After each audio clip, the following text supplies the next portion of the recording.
We've had Mormon as our narrator and voice through all of the Book of Mormon to this point, but starting in Mormon chapter 1, we get his own story in his own autobiographical voice.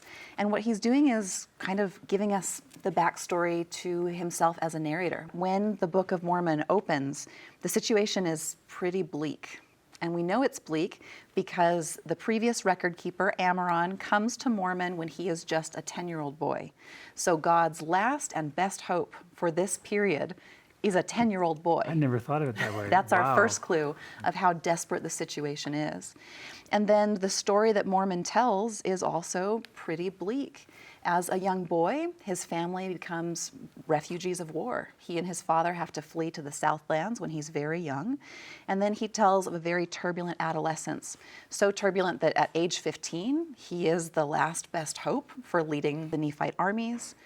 And 2, he tells us how the 3 Nephites, Christ's last remaining disciples, are taken from the earth. There are no more miracles and healings, he says, and Mormon himself is forbidden from preaching because of how wicked the people are. So as a childhood and adolescence, that's pretty darn turbulent. He feels very, very alone in his discipleship. There seem to be no other Christians standing with him.